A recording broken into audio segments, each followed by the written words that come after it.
Hey, what's up, Blazer fans? Welcome to We Have a Take the What podcast. I am Tara Bowen Biggs, joined as always by Rose Harding. Hello, Rose. Good morning, Tara. How are you? I am doing fantastic. I hope you had a good weekend off last weekend because I know I did. Yeah, I know. You went to see basketball, didn't you? I did. I went to the women's was it the Elite Eight? It was the Texas versus NC State. Hmm. Was it versus NC State? Yes, I think it was. It was really fun. It was a uh, it was it was fun to like have no rooting interest in a team. Yeah, yeah. and, and it was fun to watch two really good teams go at it. Uh yeah, it was a good time. So I enjoyed that. How about you? Did you well, I guess last weekend was Easter, so maybe you had family stuff? Yeah, my daughter is 7, so we still get visits from the Easter Bunny. Mm-hmm. And so we did that on Sunday. Oh, Um, great. yeah. So and beyond that, it was like spring break, Easter, like lots of all the basketball things are Oh, happening right now.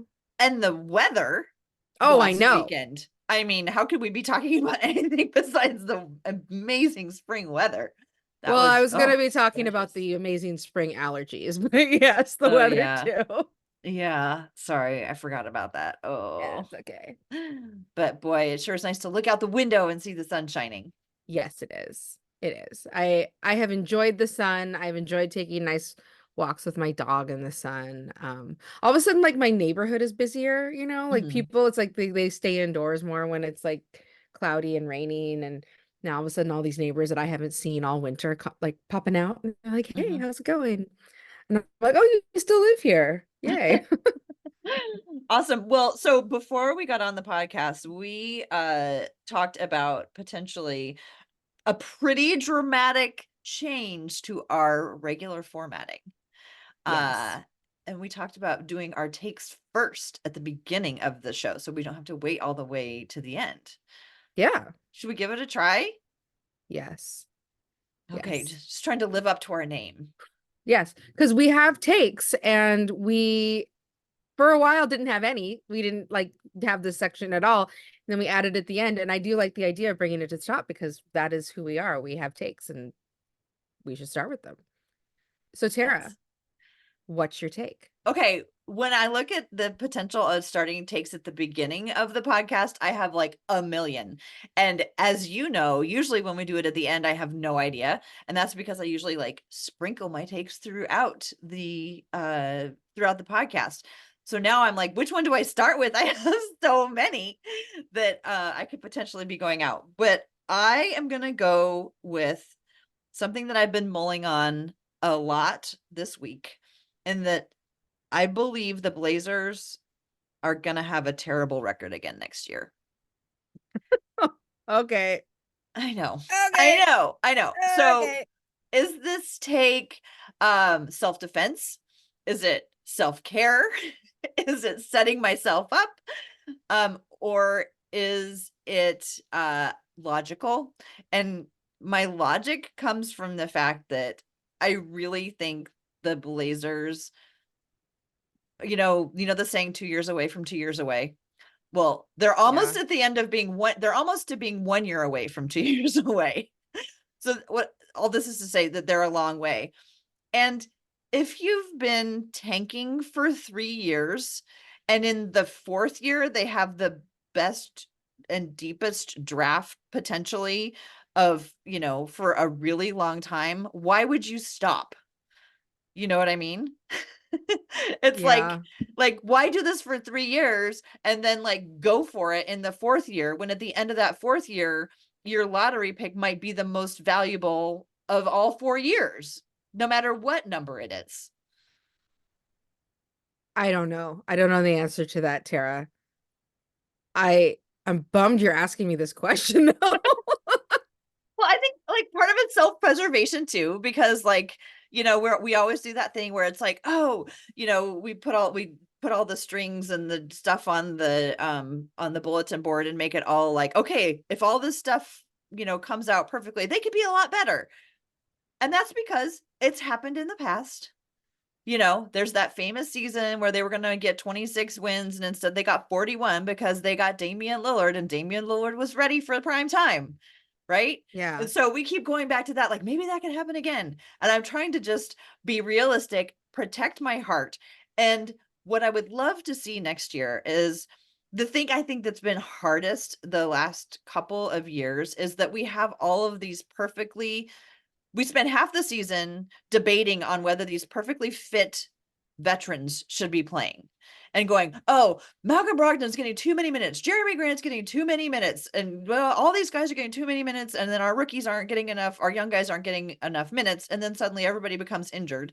And then it's just we're starting 5 rookies. Yeah. And it's just like, I'm just trying to be realistic that could be how it is next year. But what I would love to see is if they are going to go into a year where they could potentially come out of it with a terrible lottery lottery pick getting outcome of it, is that I would love it if the young guys just played because they were there and they were healthy and it wasn't that they were sitting perfectly capable players. I just want them to lose based on the fact that they're just inexperienced and they're not there yet, but they're getting all the minutes and all of the practice rather than doing this whole thing where we're like, oh, Malcolm Brogdon's elbow and, Jeremy Grant's, lower Knee or back or whatever. whatever. And that's Yeah. not to say that I don't think these guys have injuries, Yeah. but I believe that had the Blazers been in more contention, that maybe these guys would have had a different rehab path to get back to the court sooner rather Yeah. than, being protected to the end of the season. So I know that's not a very fun take. I'm sorry that I started off we're going to take to the beginning with a real downer. I'm just trying Yeah. to What the prepare heck, myself. Tara? I just trying to prepare myself. I love watching these young guys play. I mean, I think the biggest bummer for me this season has been that we've barely been able to watch Shaden, and we've barely been Yeah. able to watch Shaden and Scoot, and I think a lot of people are feeling that way. But I also, the thing that I really don't like is the constant debate about whether or not the veterans should be playing, whether or not the veterans are really, are really injured. And so I would like to see next year, like the team is just flat out doesn't have, like I would maybe like 1 or 2 veterans. That's it. Everybody else is new and they're just playing as hard as they can and they're just not there yet. I would prefer that than like the constant like, oh, maybe we'll get so and so back. Maybe we'll get so and so back. Oh, maybe and then I'm tired of that. And if they're going to, in advance of this potentially very deep and exciting draft, just play it like it is. just do what they're gonna do and not pretend. Yeah. I I'm don't know what to sorry. say. I gosh, I wish this podcast was wrapping up right now. We were just signing off. Okay, but Uh I still think we could have a fun year because when we watch those young guys play and they do well, it's really fun. The Blazers, do I need to remind you? The Blazers are on a 2-game winning streak right now. yeah, They could have won 3 if DeAndre Ayton had hit that last one. sure. Yeah, that's exciting and fun. Although I will say I like right now it's like half these teams aren't even playing their best lineups anymore because they're all like, the teams that are contenders are getting ready to figure out where they're going to be seated, and they're going to be also kind of methodically resting some of these guys so that they are healthy to make a good playoff run. Um, but I guess for me, I have accepted that the road to a good team is not necessarily fun along the way. And it's not necessarily fun to watch. And it's not necessarily good basketball. And it's not necessarily what I want. And honestly, I don't know what the best route for developing a young team is to be good in the NBA and to be contenders. But I know that what I want to see along the way isn't necessarily going to be the thing that best suits the team 5 years from now. That said, I don't know what year in the rebuild we're in. 2, 4. I don't know. I don't know what year of the rebuild this is exactly. It's hard to say, but um I tend to agree with Kat in that it's really only like the first year, because the first year post, superstar leaving your team is really where you start to rebuild. And when I look around the league, I see how remember like the Sixers, right? They tanked for a long time. They tanked so long that the NBA intervened in their tank and they're like, we're sending you a guy. An NBA executive is coming to you because you are bad for business, guys.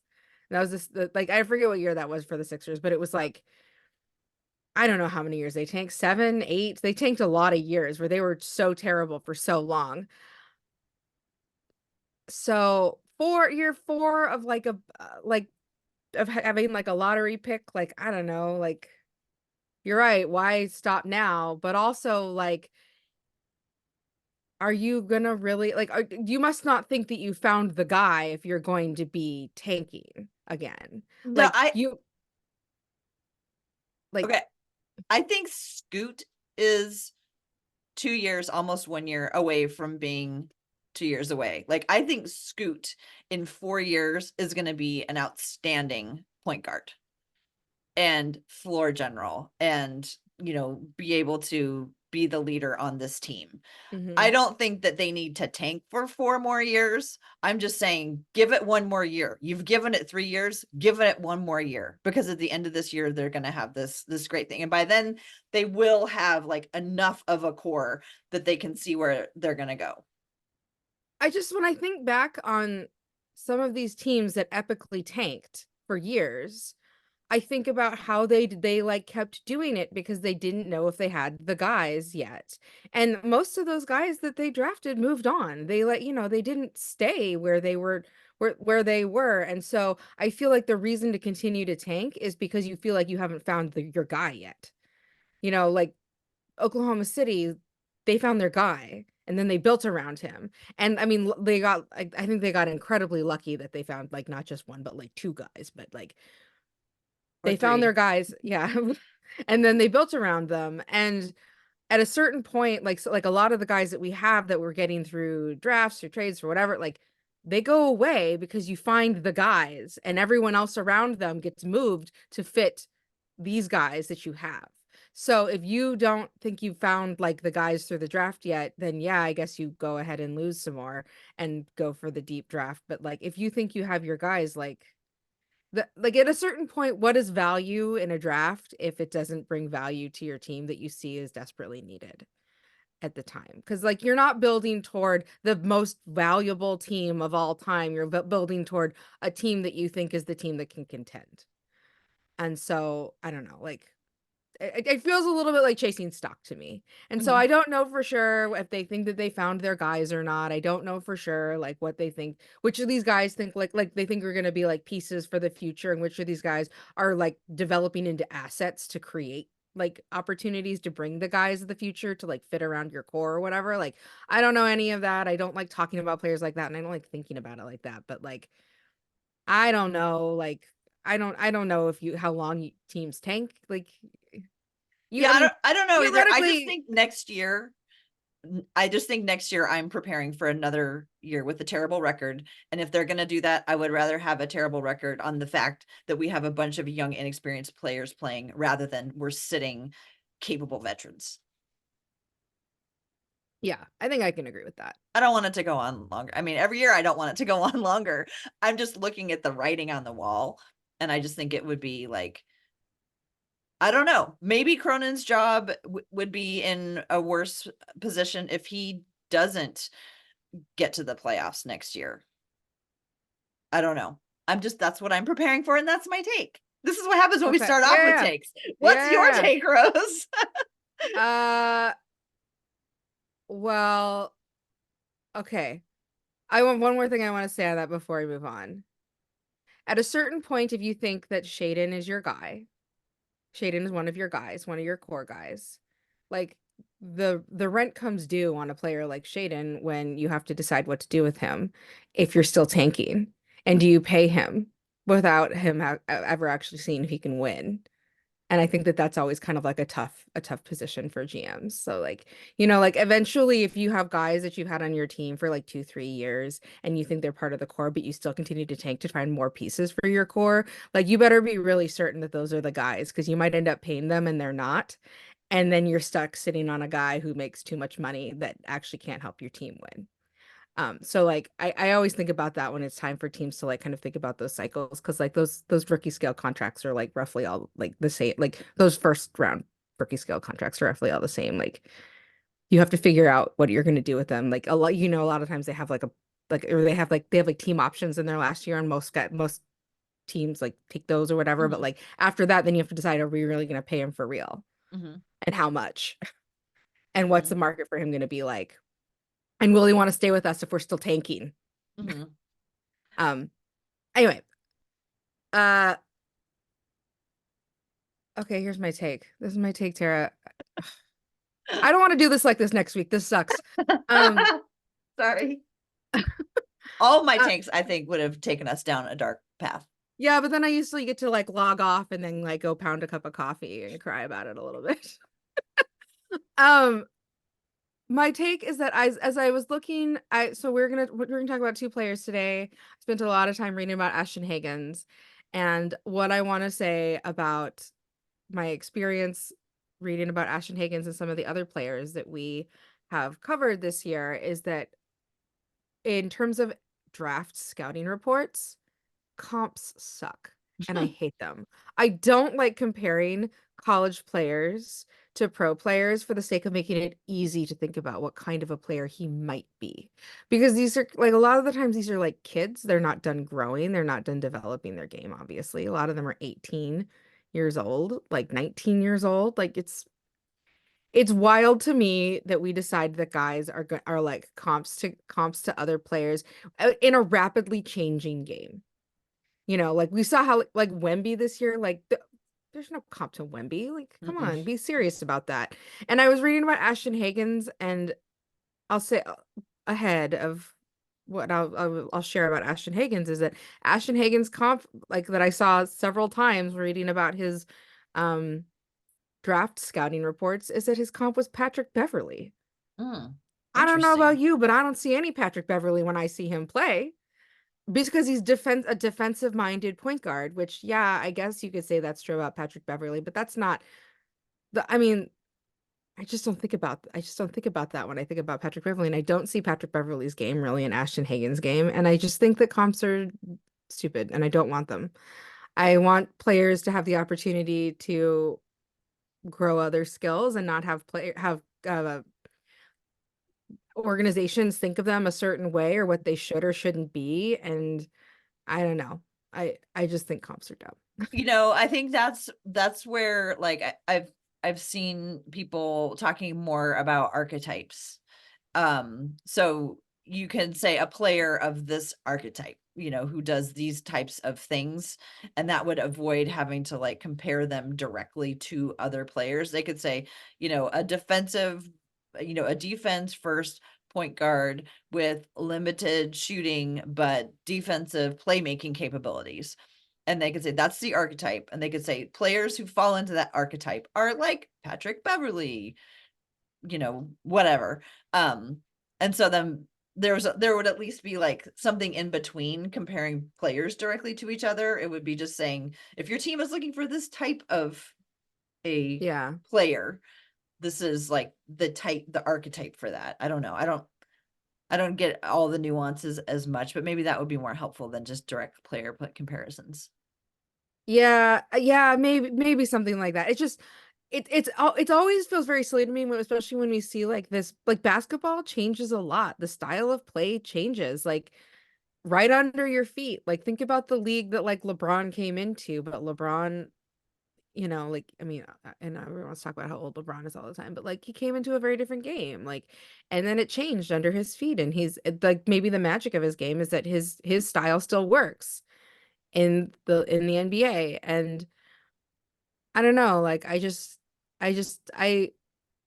it's very silly to me to think about how these guys are like players of the past when they're going to be players of the future and the game is going to be completely different. Yeah, that's a really good point. Yeah. Yeah, because players of the past, like that whole type of basketball might be in the past. It may come in Yeah. again, and like wide whale corduroy pants, it may show up in 20 years. Yeah. How fashions are on a 20-year cycle, and it makes a lot of sense that as teams play each other, they adjust. A new player comes in, changes everything goes, everything adjusts. Yeah. I could see things coming back, but slightly different than they were before.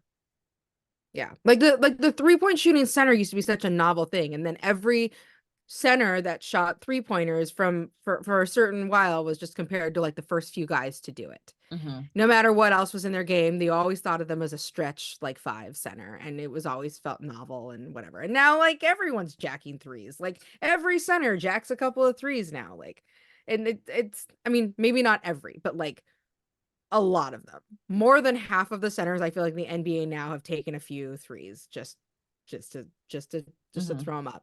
And like it's just not that novel of a skill anymore. And so like now it's like you have to think about new creative ways to compare these guys to for other reasons, because that's not necessarily something that's so unique to them anymore. I'm Anyway, looking okay. up. I wanted to look up how many threes Yusuf Nurkic has taken. He's taken, I mean, I've watched him take quite a few this year and make them. Yeah, no, that's awesome. No, Yeah, like it just you reminded me that I hadn't looked for a while to see what his okay, per game. Let's see. Per game he's at 1.2 per game. yeah. Last year he was at 2.3 per game. Let's see. How many is he making? He has taken 89 this season and made 22 of them. So he's not quite shooting as well as he did when he was in Portland. But yeah, no, I wanted to look that up because that was always fun when he would take him. Yeah. And he now it's like, but it's part of his thing now. And Mm-hmm. so you have to think about that when you guard him. And I think that's what a lot of the goal is for some of those guys, is not necessarily to be like volume 3-point shooters, but to like have that as part of their bag. So you can't just leave them standing out there alone on the arc, like completely unguarded. Or if they You are, let it fly because maybe it'll right, go in. Maybe you'll right. get 3 points. But like leaving to double team somebody else's, leaving your Nurkic or whatever out Mm-hmm. there, like it's not the same calculation if you know he's never going to shoot that. Mm-hmm. Yeah. Yeah. Anyway, I was just thinking about that because I was thinking about that with Ashton Hagans, and I don't see like defensive minded point guard, sure, but like I don't, when I look at Ashton Hagans, never in my mind have I been like, oh, that looks like Patrick Beverly out there. Hmm. Yeah, and it might be too because Patrick Beverly has really made an imprint Yeah, right, on what type of a player that he is. right, totally. And like but a lot of these guys are going to be the first of their kind, the first of their style of player. Mhm. Wemby's the first of his style of player. There's no way to like, I don't know, compare him to some player of the past. It makes my head hurt thinking about how on earth are we going to deal with him for the next however many years he's in the league. Oh my God, I can't even. It's depressing. Like it's so fun to watch him because he's just wildly entertaining in what he can do, but it's also terrifying and somewhat depressing to think how do you go actually I was thinking about this the other day. I was thinking the fact that he's so tall and he dribbles a fair amount. Yeah. And And he's good because handles. but because he's so tall, that's more time between when the ball hits the ground and it gets his hand. Players should be trying to get in there. Like that's one thing. I was just like, what else can you do except for Yeah, prevent him from getting the ball? the idea that he hasn't become like a turnover machine because guys can steal the ball when he puts it on the floor is like very frightening. And I'm like, because I have to believe they're trying. Mm-hmm. That's, but he has pretty good handles. Like he's I don't know, like I don't know what you do with him. There's just there's got to be something that somebody's going to come up with, and it could take a while, but there's got to be a way. It's just it's out it's nuts like how I effective he hear you. is. There has to be a way. I just can't. It feels very opaque to me right now. Yes, there's gonna we'll look to see who are the creative coaches. Yeah, that's right. Um, okay. We can move on from that. Thank you for your take.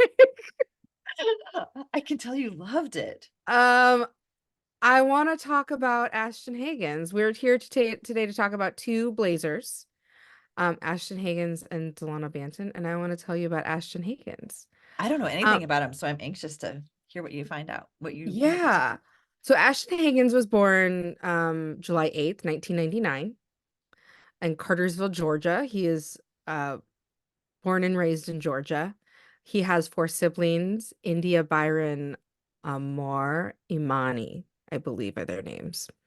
I don't know their genders. And his mother and father are Monica Wheeler and Marvin Hagans. To my knowledge, they both still live in Georgia. Um, but of note, I will say he is the cousin of NFL running back Ronnie Brown and NBA player Trey Tompkins, who went to University of Georgia. Mm. Um, and I'll say like they feel like their family's very Georgia like centered.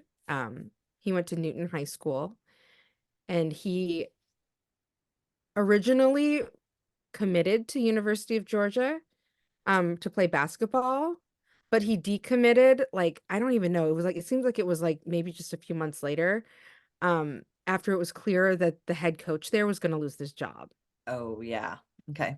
So he committed to Georgia. He wanted to go to Georgia, but then Coach Fox, it was clear that he was going to lose his job, so he decommitted there and then decided to go to Kentucky, who had recruited him earlier, instead. And the new coach at University of Georgia had said that he tried to like kind of get him to like recommit, and he was unsuccessful. Coach Crean, I think is his name. So Higgins basically later said at some point that like, the reason why he chose Georgia was because he was loyal, and he felt loyalty to that coach who recruited him, and when the coach was out, then he was out too. Um, but later, I'll save that for a second. I'll say that for a little bit later. But anyway, he chose University of Kentucky. It's weird. So I don't know how this rumor started. I couldn't figure it out, but like people talked about him. He would have been the draft class or the freshman class of 2019 at University of Kentucky. And people heard a rumor that he was going to forego. It's weird they say forego his last year of eligibility for high school, but they basically said that he was going to graduate early and Mhm. join Kentucky in 2018 instead of waiting until 2019. He wrote a blog post for, let me see, where did he write it for? USA Today. There was Oh, like, I love those. I yes, love those. he wrote a blog post for USA Today about this particular incident where he decommitted from Georgia and then he committed to going to Kentucky. But he addressed in that blog post that he would like that there were about this rumor of that he was going to graduate early, and he said it wasn't true. But that's what ended up happening. Oh, but he did it anyway. But he did it anyway. Okay. So I don't know why. I don't know why he addressed it there. I don't know why the rumor started or how the confusion happened or what was really went into play in that decision. But his dad talks about it later in a letter he wrote to a letter that was published in The Athletic that he wrote to Ashton once Ashton was at University of Kentucky, um, where you kind of get a little bit of a glimpse into it. Mhm. Um, so anyway, the reason why I think he went to Kentucky a year earlier was because the coach John Calipari talked about how he was going to like be assembling this super team, which is so funny because at Kentucky, like which year isn't a super team, right? Right, But exactly. anyway, and so I was like, okay, well, I want to know who the super team was. Obviously, this is very important for me to figure out what he thought was worth skipping his last year of high school. Um, Keldon Johnson of the Spurs was a freshman, was part of that 2018 freshman class. Emmanuel Quickly, who plays for the Raptors now, Tyler Harrow for the Heat. Mm. Um, and then there were two notable NBA players who were sophomores returning to Kentucky that year. Nick Richards, who plays for Charlotte, and PJ Washington, who plays for Dallas, I think. So Super anyway, team. Yeah, so that was his super team that he decided to go for. So again, I don't know why that confusion started. I don't know why he said he wasn't going to do it and then he did. Um, but that's what happened. He was, highly touted in high school. He was the 2017 Gatorade Player of the Year. I guess it would have been his junior year of high school. And he was Georgia Mr. Basketball, which I think that's so funny that all these guys have a Mr. Basketball, but there it is. There's another Mr. Basketball, like Kevin Knox, I believe, kept like before him, like they're Mhm. so anyway. So he ended up going to University in Kentucky in 2018. Um, he had a very good freshman season. He started 30 of 37 games. He was SEC co-defensive player of the year. He was all defensive team SEC. He was their best on-ball defender. And he led Kentucky in assists and steals. Which I think that he tied Shea Gilgeous-Alexander for the most steals in Kentucky history, Mm, which hmm. is cool. Um, but he was also the first player in school history to have at least 3 steals in 7 straight games, which Wow. is like a lot. At least 3 steals. So some of those games he had more, but for Mhm. 7 straight games. So anyway, he was a very important member of that team. He like at that the year is the year that John Calipari said that he thought that he was the best point guard in the nation. And I don't really know why, but like he came back and he came back his sophomore year. When he was projected to be drafted kind of high out of if he came out his freshman year, like a first round pick. Mhm. But I don't know why he stuck around. And so he stuck around and played his sophomore season. Um, and also played really well then. He started 29 of 30 games his sophomore season. He was again SEC all defensive team. Um, and I think that he is let me see, he was the 16th ranked point guard or player in assists per game in the nation Mhm. and number one in the SEC. So he was like, again, very successful his sophomore season. I don't know why. I don't know why. I honestly don't know why. Like a lot of guys, I think that go to places like Kentucky usually hear that they would be a first round draft pick and do one and done. Um, but he didn't, and I don't know why. He didn't declare until his sophomore season, and he, as we know, went undrafted after that. Um, there were concerns about his jump shot. There were concerns that he was like a little bit too much of a facilitator and that like he looked too hard to pass to other players and not looking for his own scoring enough. And they also I saw in some of his like kind of like draft notes that there was concerns that even though he was this prolific defender that he like took too many risks on defense to create turnovers. And so sometimes those didn't pay off. Hmm. I don't know. It's like there's always a way for them to spin this thing that you're really good at into a weakness. Yeah. That's how I felt when I read that. Um, oh, I wanted to say one thing. So I forgot about this. His freshman year, because he had committed to Georgia and then decommitted and then gone to Kentucky, um, he went to play in Georgia with Kentucky to play the Bulldogs Mhm. because they're both in the SEC. Well, he was he was booed heavily. The student body, even though he wasn't committed there for very long, they Yeah. remembered that he was once committed there and I that he was bet a they're Georgia boy. harsh. He got booed every time he touched the ball. They chanted traitor at him. Like for a guy that he wasn't even like it wasn't even like transfer portal. Like he did used to play there. Like he just committed there and then he decommitted and then he went to Kentucky.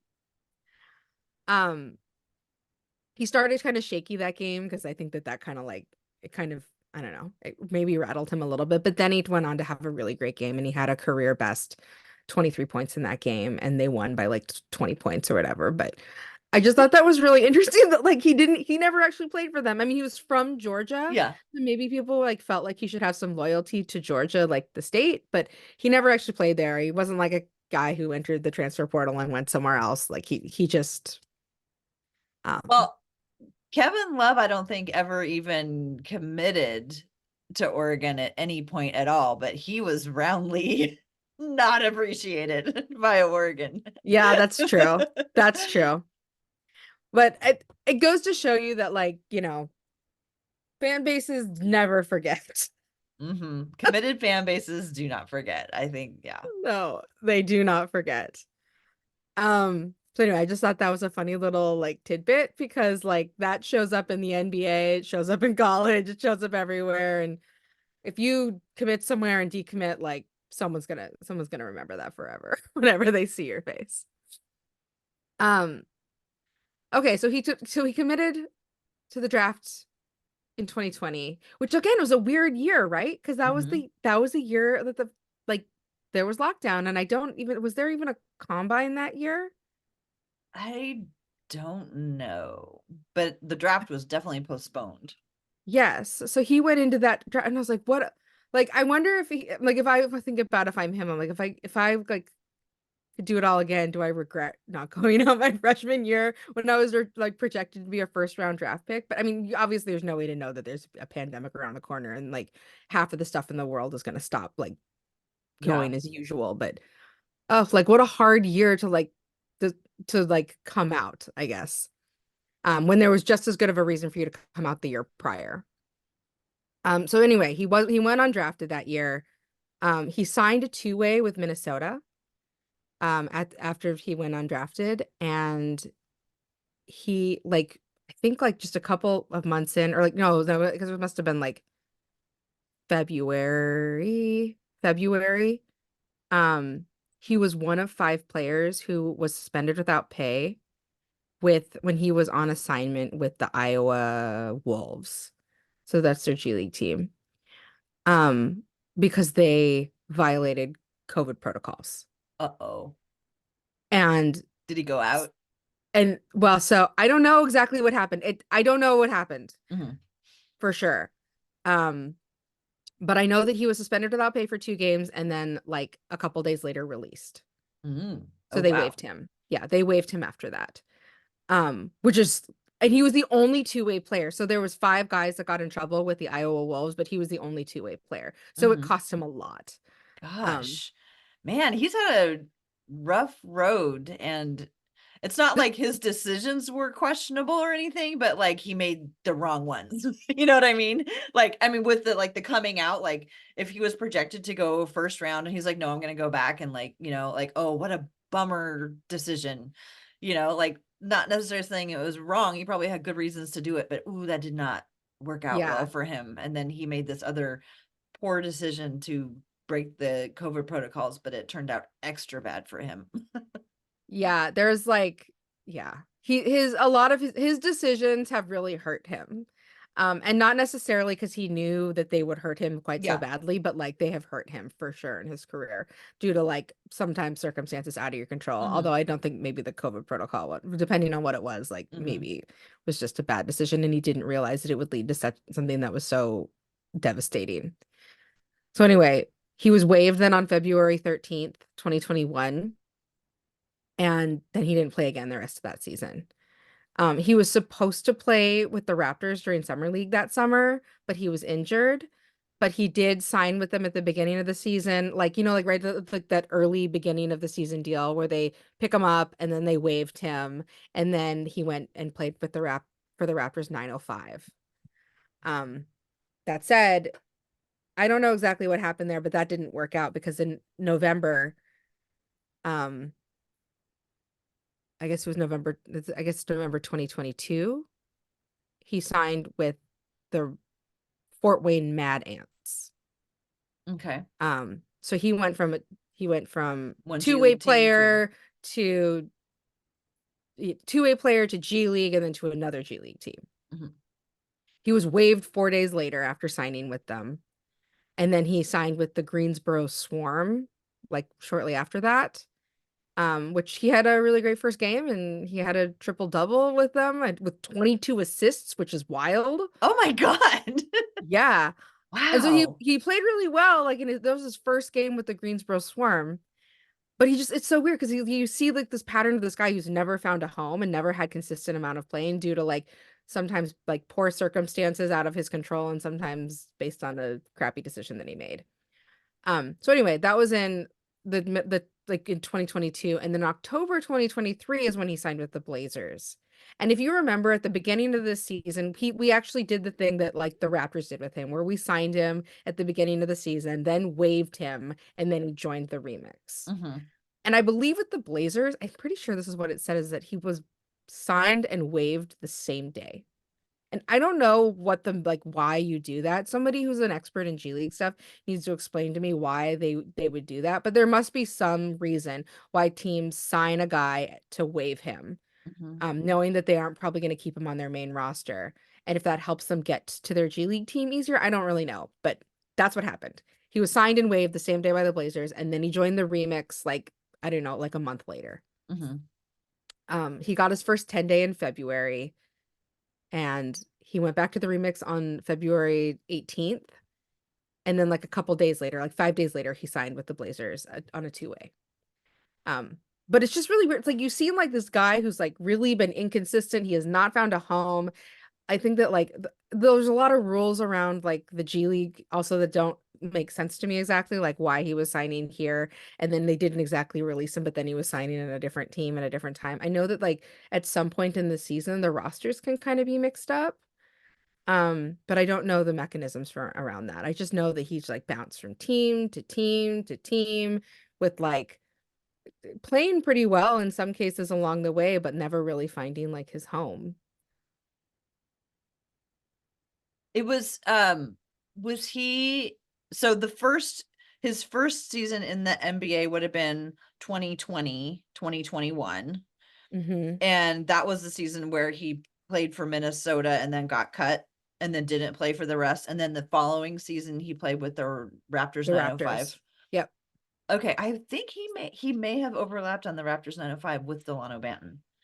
But it is Oh, super hard to find G League stuff. It is dude, super hard. So I'm just going to say potentially. I don't know. We'll have to have somebody yes. ask. We'll have to have like Sean Hagans, see if he can ask if they ever played together. And There's even a if they were both on it, they might not have played the same games. there's a lot of stuff like I think partly because a lot of his career that I wanted to know about was on the G League. There's just really poor record keeping on what has happened with a lot of these guys and why.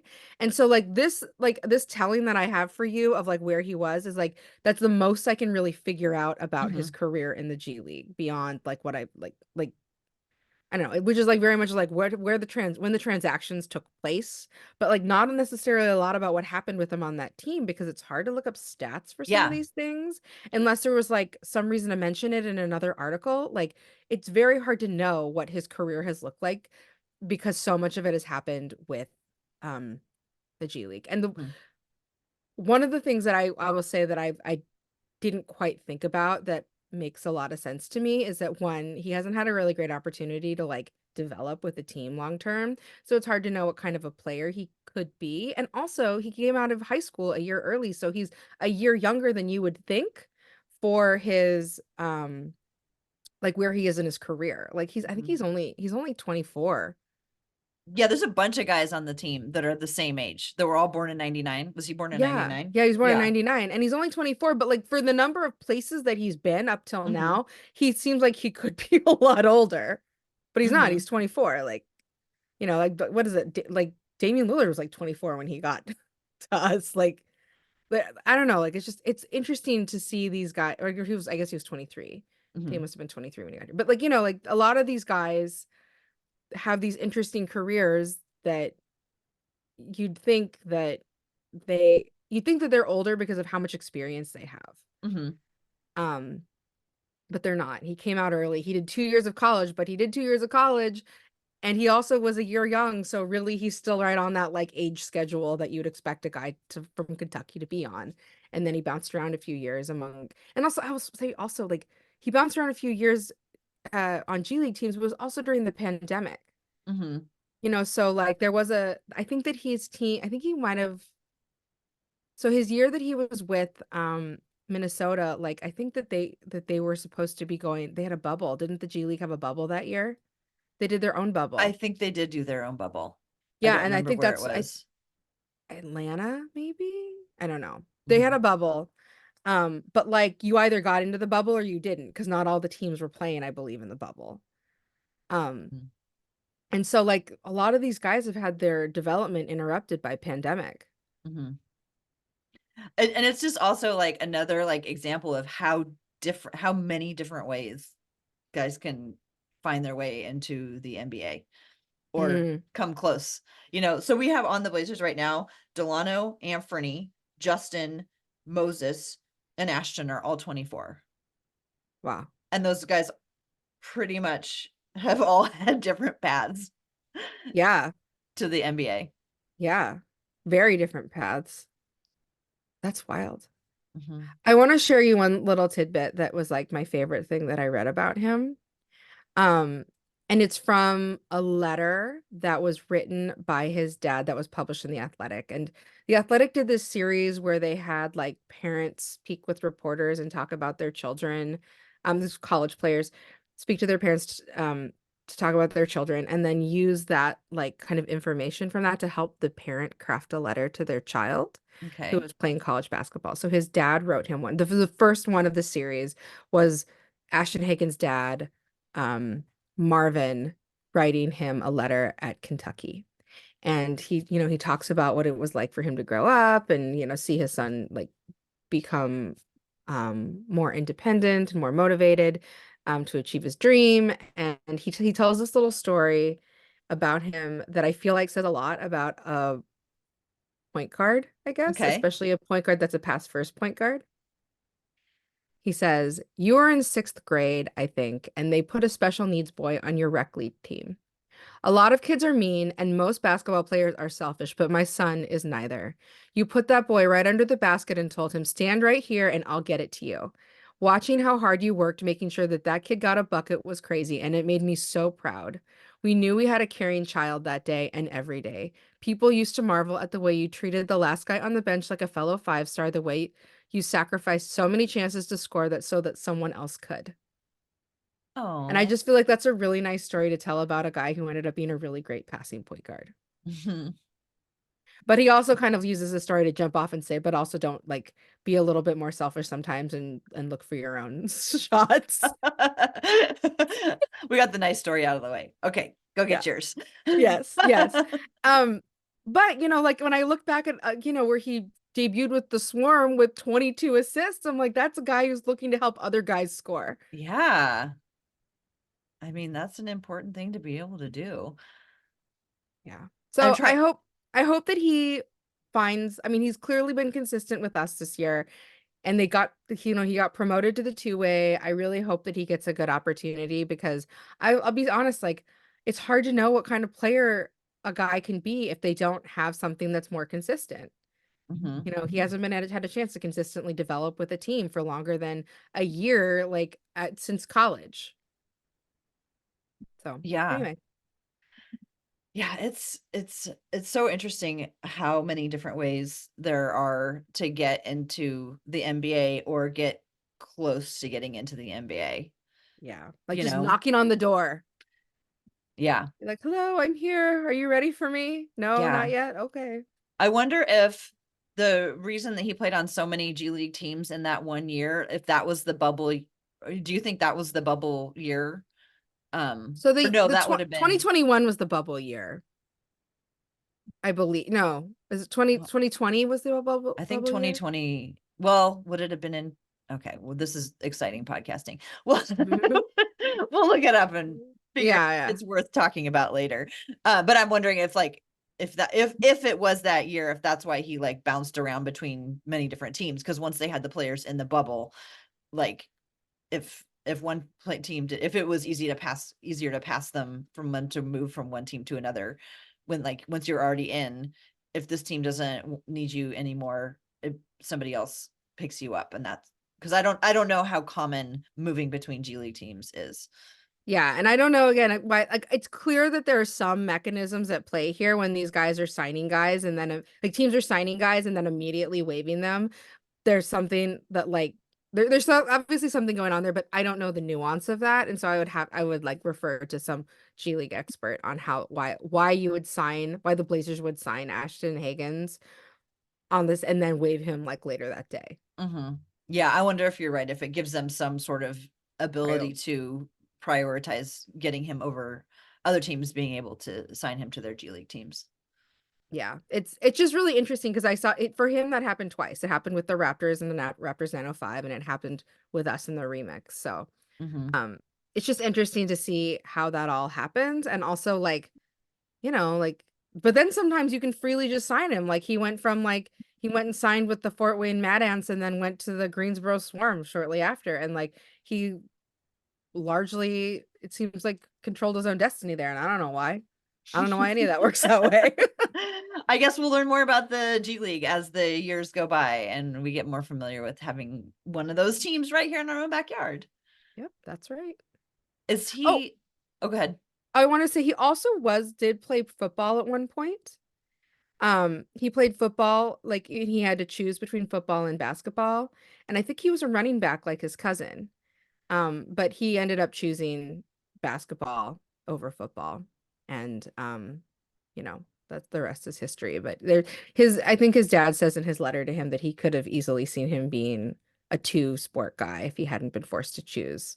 Mhm. And that he was a very good football player. And I think that his like Pee Wee football team won like a state championship when he was on that team too in Georgia. A winner. A winner.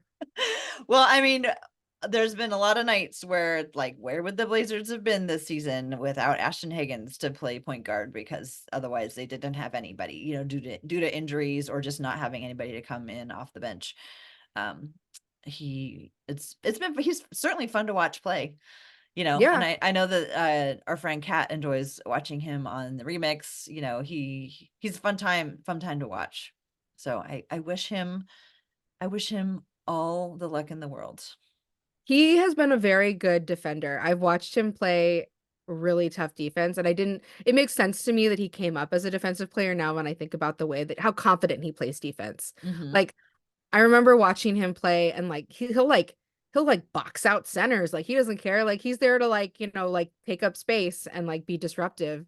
And I like appreciate watching little guys work that hard because we have like maybe historically not had great We've defensive guards. maybe had 6'3" guards, 6'3" with quotation marks, looking over at the coach going, what am I supposed to be doing on defense? I will say it's so I know I shouldn't say this, but like I like sometimes poking in on the Bucks and seeing that Dame's still lost on defense there because I'm like, oh, it wasn't like you just didn't want to try here. It's really that hard for you. And that's okay. It's okay that it's that hard for you. And it's good to see that something is hard for you. But it wasn't like you were holding out on us or anything. Yeah. The magic of Doc Rivers doesn't seem to be having taken hold just yet. Right. Okay, can we That talk magic. about Doc Rivers also calling out the support staff of the Bucks? Like, why does the equipment manager keep catching strays I don't know. for What the did he Bucks? say? That's What did so he say again? mean. What did Doc say? It was again like we all have to do better. Like I've been watching, or he was like, I've been watching how everybody operates from these people to these people, and everybody needs to do better. Like, do you really need to throw in like Your the equipment manager? the non-players? It's like, is it really nice to include people who like aren't actually on the court or directly like coaching the people on the court? Do you really have to throw those guys in? It's just weird. Yeah, because it was Giannis who said that the equipment Yeah. managers need to wash our uniforms better. It's just like, what are you doing up there? Also, like, I feel like Doc, since he's been there, every time they put a microphone in front of his face, he's like talking about how much his job sucks. And I'm like, you just took this job. Like, he's like, oh yeah, everybody here needs to do better. And this is like not an easy job. This is tough and I hate it. Like, he doesn't say it exactly like that, but that's what it sounds like because he has so many complaints about taking over this job. And I'm like, why did you say yes? Maybe he would just like to retire in peace and not having all these teams constantly coming and calling him and saying, please come back and coach our team. He just wants to retire in peace. Do you think he's a coach next year? I have no idea. I will never hazard a guess about what Docker. I I guess think they I signed think he's I think he's gonna be a coach for many years to come. I guess he signed a multi-year deal and it's not I mean like are the Bucks really gonna fire a second coach and be paying three coaches? That sounds a little rich for my blood. Yeah, I don't know. I think things seem to not be going great in Milwaukee right now, and I'm not laughing at them. I'm trying to empathize and feel the pain that it must be to have two superstars on your team and not being able to perform the way that you thought that you would. Yeah. I mean, it's tough. Look at the Clippers. They got Mhm. Kawhi and Paul George, and they've had them for years, and they're I don't even know what their best showing is. Mhm. First round, second round of the playoffs? I don't even know. Okay, to go back to my take, which I know it Yes. disturbed you and it was traumatic, and I'm sorry. But to go back to how I think it's also me sort of like protecting myself, I'm Hmm. looking at our friends who are Kings fans right now who Oh are yeah. miserable because their team is fine.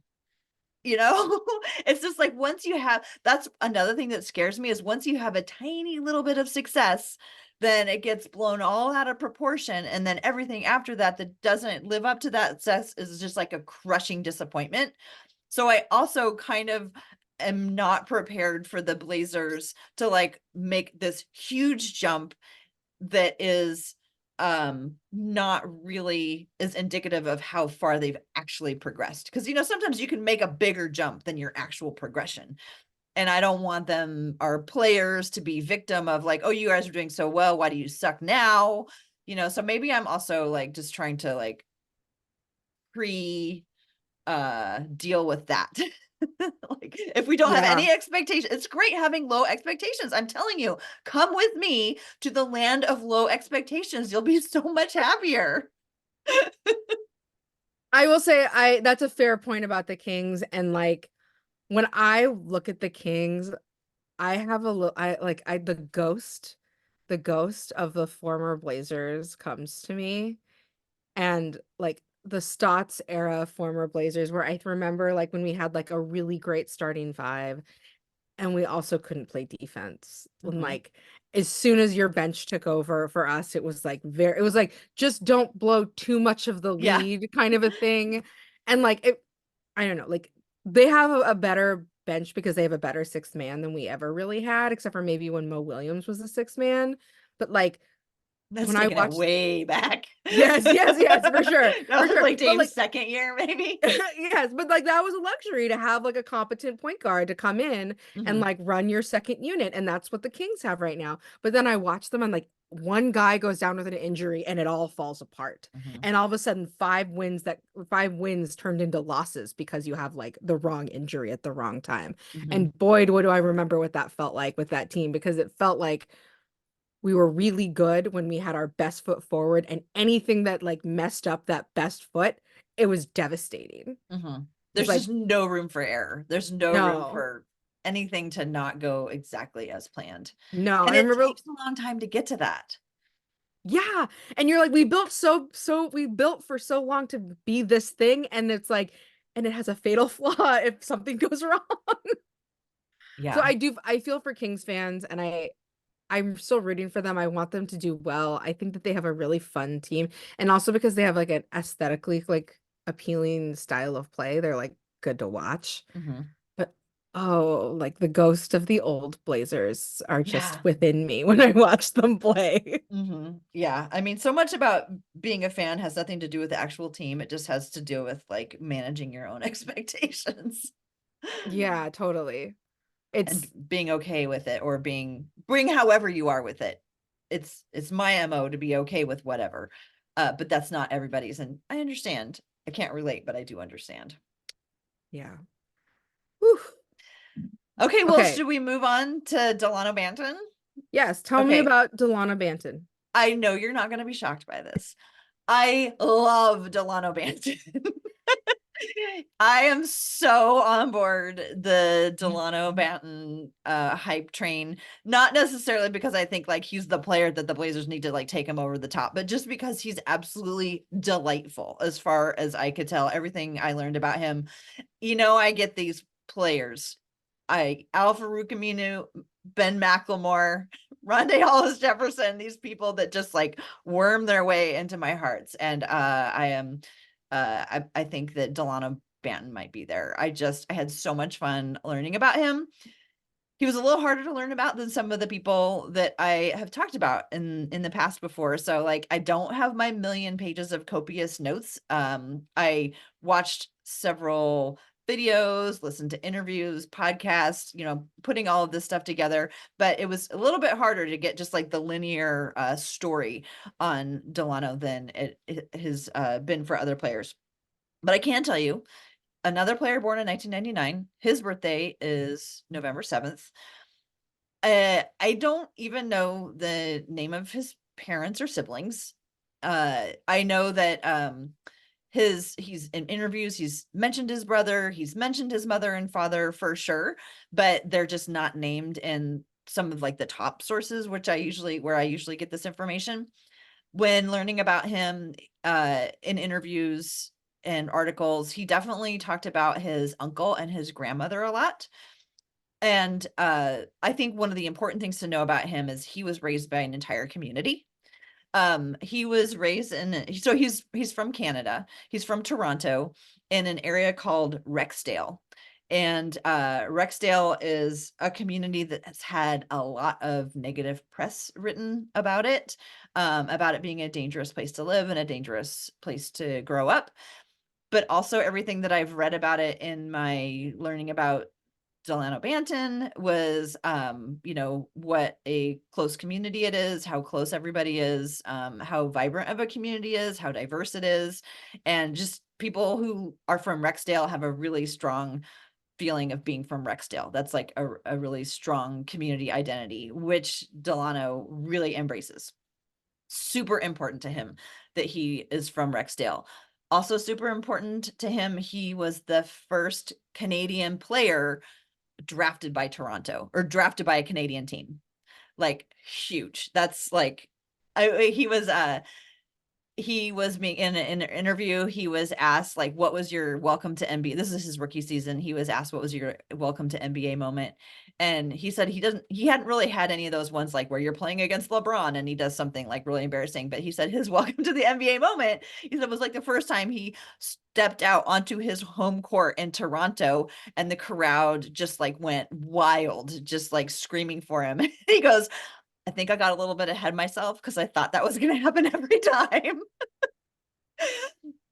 So anyway, a little glimpse into his humor there, but so he's extremely proud of where he grew up. He grew up in an area that had a couple of different like boys and girls clubs, rec centers where he spent tons of his time. There was one right across the street from his grandmother's house, and there was another one down the street where he played a lot of basketball. I saw another video where he went back to the one that was across the street that he grew up in, and like he recognized the lady working at the front counter and she recognized him, and it was just like so cute and he was so appreciative. I came across a Reddit post where a guy was saying that his girlfriend used to work at the place where Dalano Banton attended, and he took like the cooking classes, and he was always like so good, and he always stayed late to help clean up, and just like these are I tell you these like little silly stories to just like give you an idea of this is how everybody talks about Dalano Banton is just as like again like a delight, as just somebody, he just like has this kind of like light about him where he's so proud and he's so committed to giving back to where he came from, that it's just really fun to watch. And because he was the first Canadian drafted by a Canadian team, there was a fair amount of coverage, and so we were allowed to see, like, so I'm sure that lots of players out there are extremely proud. Like we know how Damian Lillard felt about Oakland, so I'm not saying like Delano is like original in this, but because of this extra glimpse, because of being a Canadian drafted by a Canadian team, we got to see a little bit more, and it just really came through clearly. I just loved Dalano Banton. Um, Also, we have two Canadians. I didn't realize he was Canadian. oh yeah, yeah, Because Shaden is Canadian yeah. too. Shaden's from London, and London is also a Toronto. So it's not just that he's from Canada, it's that he's from Toronto. Yeah. And like he talked about like standing in when he was a kid, standing in line to like go to the Toronto games, and how it was like such a big deal for him, and he was just so excited. It would be like if the Blazers had actually drafted Yuri Eubanks. Like, think how much fun it was to Right. have him be on the team, but like they actually drafted him. Okay, so to wind it back just a little bit, again, I don't know a whole bunch about his youth, but he did go to Massachusetts at least his senior year, if not his junior and senior year of high school, to play at prep school and to get a little bit of recognition. It was interesting listening to the coaches from Toronto talk about him right after they drafted him, and they were um like he was not on a lot of people's radar, and they were like he was in our own backyard, and like clearly somebody in their organization had an eye on him, but NBA wide people really he didn't know a lot about him, and they were just kind of surprised, like, who's this guy? Um, so he did go to Massachusetts, like I said, to go to prep school, and then for college, he went to Western Kentucky, or was it Western Kansas? Oh no, I think it was Western Kentucky. Western Kentucky's a real school. I don't know about Western Yeah, Kansas. he went to Western Kentucky for 1 year, and then he went to Nebraska. When Hmm. he went to Nebraska, he had to redshirt he had to take 1 year off because of the transfer, and then he played his second year. So he attended 3 years of college. And when he was in Nebraska, his coach was Fred Hoiberg. Uh, Oh, so I heard another interview where he talked about like what he learned from an NBA coach, when he was in college. Because when he went there, he was like, I want to be drafted. I want to go into the NBA. And so like his coach could help him out with that, knew a little bit about how to prep him and like to help get him used to what he should expect. If you go back and watch Western Kentucky and some of the Nebraska highlights, you can see him when he had longer hair, but without the braids. It's really funny. It's like, oh, I'm so used to seeing him in the braids. I was like, whoa, that's Dalano Banton. Okay. um, okay, so he was not a part of the COVID draft, of the 2020 draft. He did not come out until the following season when he was drafted by the Raptors. Okay, you know how it's fun to learn about the history of the numbers that they wear? This is a yes. good one. You're gonna love this one. Have you heard the Yes. story about No, his number? So no. he doesn't wear it for Portland because it is retired. But for the Raptors, he wore the number 45. And he chose that number in honor of the bus line that he used to ride every day. That's like a really famous bus line in Rexdale. And so he chose to wear that for Rexdale, and for apparently Rexdale is like pretty far away, and to even get to the subway, you have to ride like that line like 40 minutes to just even get to the subway to be able to get anywhere. And he had to do that like to play basketball. He had to go on these huge long bus rides before he could even get on the subway to go wherever he was heading. So that's why he chose 45. Isn't that sweet? That is really sweet. Also, like, how unlucky to be with a franchise where 45 is retired, because that's not a common number. I know. Blazers retired too many numbers. I'm just saying. So he Yeah, wears 5 now, instead of 45. But so of course everybody in Canada just, his neighborhood, everybody just thought that was awesome. Um, in several of the interviews, listening to him talk, it came up a few times talking about how growing up in Rexdale, you had there was a good chance that you might just be in the wrong place at the wrong time, and mm, that people got in trouble in Rexdale for being at the wrong place in the wrong time. So as a kid, as he explains it, he and his friends, like, they really looked at basketball as a way that they could keep them out of being in the wrong place in the wrong time. So mm. it's one of those situations where, sometimes we talk about how did basketball find him, or did he find basketball? And this sounds like he found basketball, and he like latched onto it as a way to keep himself safe and, out of trouble. And then, once he started having success, to like take it farther and like make his whole community proud. It was really fun to watch him in the videos where he went back to his home, and everybody just, was so excited to see him. He was during the draft, he was actually in Chicago, because he couldn't be where it was. There was a COVID thing. It was probably like during the Omicron surge or something like that. Mm. So he couldn't be with his family and in Toronto. So he was drafted in Canada, or he was drafted when he was in Chicago, and they played a video of him talking to Masai, and like the first thing he said, second thing he said, constantly said it, and the last thing he said was, "Thank you so much for this opportunity. I'm so excited. Thank you so much for the opportunity." He was so grateful and so excited to be there. Okay, so his buddies that he grew up with started, I think this is when he was in college, started a clothing line called In Your City. And so you'll find him wearing In Your City clothes pretty frequently. Hmm. It's like it's a script across, there's like one that has like a script across the sweatshirt or whatever. It's kind of hard to read, but if you look at it, it says In Your City. And what he meant is, what that means is, when they were young, they knew that they were going to be big, and that they would be in their city, and they would also be in your city too, that they were going to make it so big that they were also going to be in your city. So you can sign up right now to get the next drop for In Oh, Your City. It's In supposed to Your be coming City. soon. So it's supposed to be coming soon. He actually, when he was with the Raptors, they came out with a street line. You know how the teams have like a street line that's like a little bit like cooler clothes to wear, and he and I think Pascal Siakam were the models for that. And so he did talk about enjoying modeling. He feels that he has a lot of I can't remember exactly how he phrased it, but it was something like he has a lot of drip. He's just swimming in the sauce or something like that. And he was like, I have a lot of drip. I'm like the best dresser in the NBA. Yeah, I pretty much like make my sweatpants like match my shoes.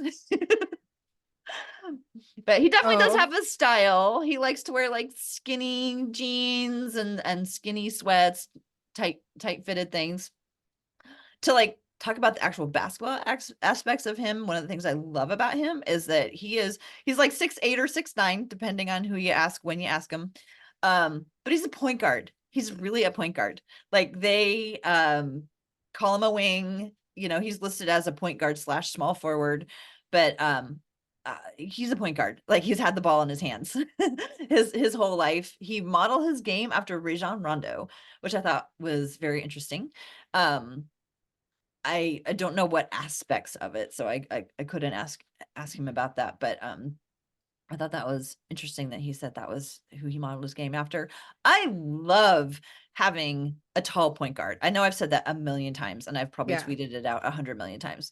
But I mean, in terms of like next year, I would love if the Blazers kept Dalano for the second year. He signed a Yeah. 2-year contract. So after 2 years in Toronto, they did not offer him extend him an offer beyond the 2 years. So he signed with the Celtics. He played with the Celtics, played with their G League team, and as folks remember, at the trade deadline, he came here for like a top 55 protected pick. So basically, For free. yeah. But I would love to see another year. I think it would be so fun to have the option of a tall point guard and at least Yeah. try out what like a big lineup that would look like. I think it would be so fun to have him coming in after Scoot. Like, Scoot's the starter and Delano comes in and backs him up. I think that would be so fun to have explore like what that option is. Whether or not they end up him being like the backup point guard of the future, I don't know, but just like to test the waters and see like what you could do with it. um you know Yeah. put him in, put him in, let him play, coach. uh so yeah, I mean, I just, again, protecting my heart, I'm not going to expect anything about next year because he's not guaranteed to be with the team again next year, but I just think he's a really fun piece that fits in well with potentially where the Blazers are trying to go. If they're trying to get bigger and more athletic, like, put in a point guard who can see over people. Yeah. Let's see what can happen. He's one of those players where I'm like, you got to look. So, like, when I think about, like, if I were GM, what I would be thinking about is like, they got to look at him up close for what was almost free, right? To see if he was like would be a useful player for Mhm. our team, basically for free. And when I think about his time that he's been here, I'm like, what more could you have wanted to see from a guy that you got to look at for free to like see that he could potentially have a future with your franchise? Like if what Dalano Banton has done here in his short time, that you when you got to look at him with see how he plays in your style with your team with your guys, like that's I feel like what he put out there is pretty much what you would like is like winning the lottery. Yeah. You know what I mean? Like he's done incredible things. He's done things that he hasn't done before, even on his previous team. Like he's shooting from three way better than he's ever shot from three in his whole career. Like, what more could you want from a guy that you got a free look at to like be like, hey, we'd like you to come back next season? Mhm. Like I just don't even like if he is not had not earned himself an opportunity to come back next season, what would a guy have to do when you Mhm. get a free look at him and his skills and see how he plays with your team to like warrant you wanting to keep him around? Yeah, I don't think it would have to do with that he hasn't shown enough. I think it would just have to do with, do they need his roster spot for something else? Yeah. You know? Um, And that's fair. but yeah, I just oh, I know, it's gonna one other thing, another thing about him, his nickname, he comes with a nickname. He comes with the nickname, he comes with the slogan in your city, but for some reason it doesn't like grate me the wrong way, like Norman Powell or whatever. So his nickname is Dubba Don, and he got that from his high school buddies who are part of the In Your City clothing line, because they said no matter what, you give him the ball and he got 20 points. And so he was like, just call me Dubba Don, and that's stuck with him. His friends all picked it up and immediately started calling him that. So that's what Dubba Don means. Does that mean you're gonna give up on trying to make Dalongo Banton happen? Okay. In my defense, I was not thinking about it in the way that apparently most of the internet was thinking that Delongo might might sound. I am innocent here. I am perfectly innocent here. And yes, Everyone else is the one rolling. They're all rolling in the yes, trash. You're all the not. rest of you. It's all the rest of you got to get your minds out of the gutter. But he comes with his own nickname already, Dubadon, and I think that's a perfectly good one. That's his Instagram handle. And yeah, I mean, he's Dubadon. You know how I think we've talked about on the podcast before, and I know we've talked offline about it. The way I decide to buy a jersey is, would I be disappointed if they left and I didn't have their jersey? So like I got a Minu jersey in the last year that he was here. I never got a Ben McLemore jersey. Oh, what? I got a Jabari jersey because if he leaves, I want to remember how much I loved his time when he was here. So I don't know if I'll get a Banton jersey this season. I might need to make sure that they're here at least a whole year or whatever. But if he's here next season, I'm definitely getting a Banton jersey. I just, like I said, he's just delightful. He has this great energy, and he just seems so happy to be here, so glad that he can be an example for people, for his hard work and his dedication. And yeah, I'm just think he's awesome, and I'm super glad that the Blazers, he's definitely been a bright spot for the season.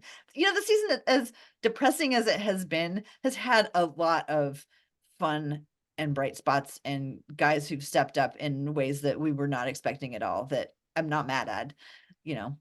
So anyway, that's my Delano Banton. I have to agree. The end of the season sometimes can be a downer because you're like, most of the guys I saw start the season are not playing anymore. I saw a bunch of random guys that like maybe weren't even on the team to start the season playing at the end. But every now and then there's a couple of guys that you're like, oh, look at you. Like you like this person who I did not expect a whole lot from looks Hmm. great.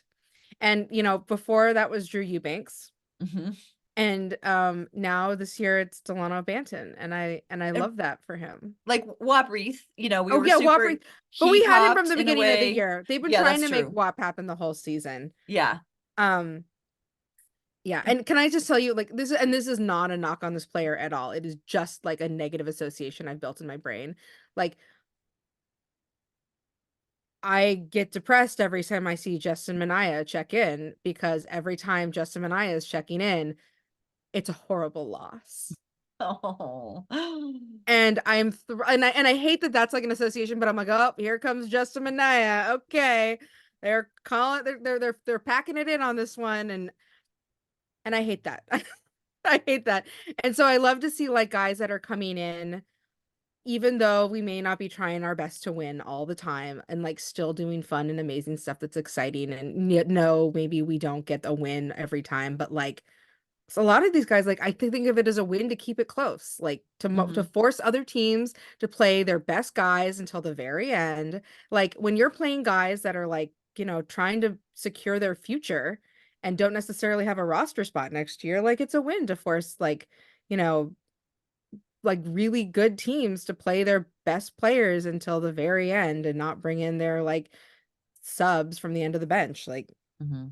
yeah. I'd be happy if they don't have any more 60-point losses. Yes, please and thank you. We don't, or even 40-point losses. I could take a 30 every once in a while if we have to, but I agree with you. Those the games that are close. I'll say about Dalano in terms of basketball is I feel like he is pretty much probably at his ceiling. Mm. Um, he's 24 years old and um I but I think that the ceiling is a is a pretty high floor, if you know what I mean. It's like, You mean the floor is high even if the ceiling isn't super high? Is that what you're saying? yeah, No? maybe. I mean, I feel like he's hit his ceiling, but his ceiling is not low. You know what I mean? Yeah. Okay. I don't know. I think he is what he is, but I think what he is an NBA player. Mm. I guess that's another way to say it. That might be a little bit more Yeah. helpful. I think he is an NBA player. You think he's good enough to make a roster and get Yes. minutes and play?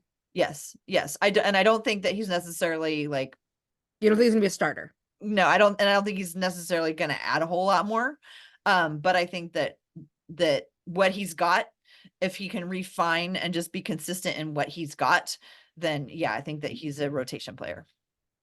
Sometimes guys like that, they just need to find the right situation where they're the right role player for the right team and they Mhm. can totally thrive. And I can think about, half a dozen guys right now around the league that are they wouldn't be as valuable as they are on another team as they are to their current team. Mhm. And a coach will play him. Yes, totally. Totally. There's guys that like, like when I think about like, okay, here's a good example. Bruce Brown, when he played for Denver last year, was a really important player on from like off the bench for them. He helped them win a championship, and God have they missed him this year, like when I watched their bench play. But right now he signed with Indiana, and Indiana traded him at the deadline to the Raptors to get that Siakam trade done.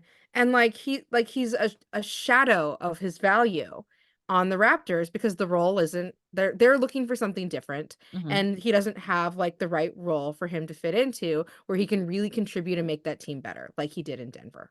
Mhm. And a player like that is very situationally valuable, but the ceiling on his value is very high in the right situation. But it's like, his floor can be quite low if you're not using him in a way that really highlights what he can bring to a team. Mhm.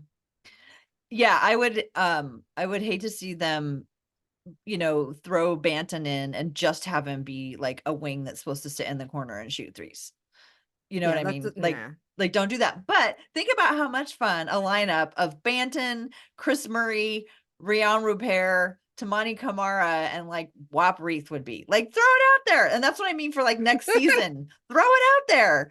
See what happens. Like don't worry about winning, but like, can you make a roster of all guys 6'8" or taller? Can you make them young guys? Can you make them a non-negative lineup?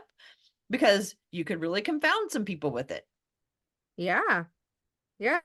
And also like long and disruptive. That's a Mhm. long and disruptive, like, ugh, I I mean, wouldn't want to play against that. yeah, we might need some more scores in there, but Isn't we'll it wild that we're like, where are all of our shooters? Because for a while it felt like all we had all were we had were shooters. shooters. They're all sitting on the bench. Yeah, that's right. Well, I'm so excited to hear that you love Delano Banton. I'm not surprised that you loved Delano Banton. I mean, it's rare that I don't like totally follow somebody. He reminded me of guys like Rondé Hollis Jefferson and Derek Jones Jr. were super into being from Chester, Mm, Pennsylvania. They were yeah, yeah. super, when they like I was so excited. I thought they were going to be on the team at the same time and we could have the Chester connection alley-oops, which we never got. That's fine. I'm out on those anyway. Um, but guys who are just like so passionate about where they came from, Yeah. I'm always drawn to them. Yeah, I also really love those guys. And I also love to see the footprint of Canada increasing. There's a lot of really great Canadian players now. Like Shaden's from Canada, Hmm. Shay is from Canada, Lou Dort's from Canada. Like there are a Hmm. lot of really fun Canadian players now. And like, I don't know, like it it's so weird that there weren't like a prolific little cohort of Canadians in the Hmm. NBA for all these years, but I'm not sure where they're all from, but I think most of them are from the Toronto. Toronto area. And like Mhm. Canada is vast. And like think about all of the players like who could have been in like the Vancouver area, but they lost that franchise. Yeah. And so I and they even lost the closest team, Seattle. So Yeah. I wish they would go back to Vancouver and just like see if that would like broaden the amount of players who come from Canada. Canada is vast, but also remember that it's vast but mostly empty. There aren't that many like population like centers across Canada, like not really for the size that it is. But you're right, like Vancouver is big enough to be producing basketball stars. Toronto obviously is huge and well, like it makes sense that there's a lot of basketball players coming out of Toronto. But Mhm. yeah, I yeah, for the size of the country, there's not nearly as many They don't people have as you as think. many large metropolitan areas, but they don't not have them. You know Yeah, what I mean? they yeah, for they sure. have them. There could be basketball players in there. Yeah. And also we've seen like some of like the like very good basketball players come out of Canada. Like we haven't really seen like a I don't know, an influx of role players come out of Canada Mm. yet, where like we've like diversified like the spectrum of players that we're seeing coming out of Canada. Which maybe that's growing now too. Like Lou Dort is not like a star, but he is like a firm like starting role player on his Mhm. team. Um, so yeah, it's fun. Maybe Team Canada in the Olympics will is like an emerging powerhouse down the road. Didn't they win a medal in the last FIBA? I don't know. Wait, now I have I heard to. that I didn't know that Kelly Olynyk was Canadian, actually. And then I saw that he was traded to Toronto and he was really excited about it because he was from Canada. And I think they extended him. But I had no idea that Kelly Olynyk was Canadian. I was Yeah. like, oh, okay. I think there's a lot more Canadians in there than we know about, just because they haven't passed through our Yeah, our team. team. Yeah, oh, okay. Here, you want to know about Kelly Olynyk? Kelly Olynyk is from British Columbia. So he's Oh, from Western Canada. there you go. Well, he went to Cool. high school there anyway. He was born in Toronto, but he went to high school in Kamloops, British Columbia. Oh, wow. I So don't yeah, know. he's from Western Canada. Okay, But he's also older. He's 32. So like he reasonably would have had been there when they had the Raptors. Or not the Raptors, excuse me, the Grizzlies. Canada won the bronze in the FIBA, the 2023 FIBA. Oh, okay. Who won And this? they didn't they beat the US, or I must be remember. Somebody beat the US, and this is not the time for us to spend all this time looking it up on the thing. But we see you, Canada. Yeah. We see your young rising stars. We can't wait to see Shaden play for them, and maybe Delano will make the team too. That would be really, really cool.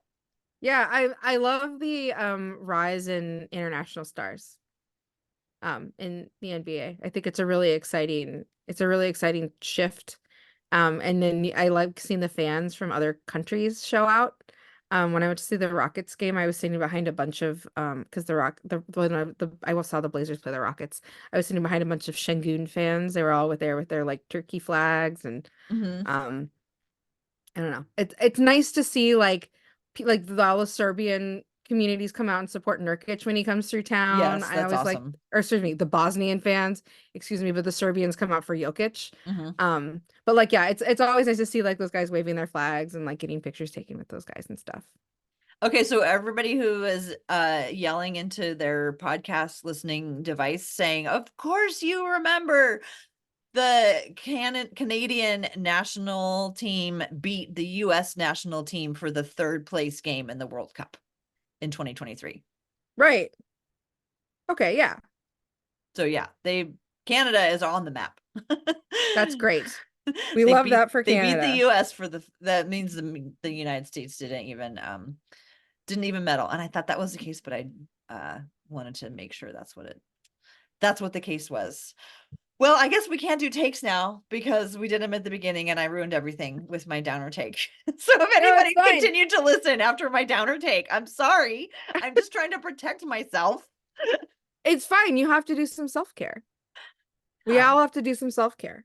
I'm looking at the 3 takes that I wrote down that I picked one, and the other 2 are also depressing. Okay. Well, do you have any final takes before we No, I think I'm gonna wrap it stop up? right there. I think my take might be that takes might not be best at the beginning, or if they are, we need to refine how we do them. We need to have some parameters and some guidelines. You can't suck all the energy out of the room with a take that makes people I've depressed. never seen you speechless before, and you were speechless. I was like, oh no, what have I done? I'm so sorry. Suddenly I thought to myself, I was like, this is gonna be a long podcast. Do you have any final takes? Uh yeah, I do. My final take, Tara, is that like I think it's interesting and lovely that you're embracing maybe some of those like the darkness of basketball right now, because typically I think of you as a very sunny person when you think about this team. But also when you are telling me to prepare myself for something that might be horrible, I listen. Okay, so thank you, I think. I'm not sure. No, But it's good.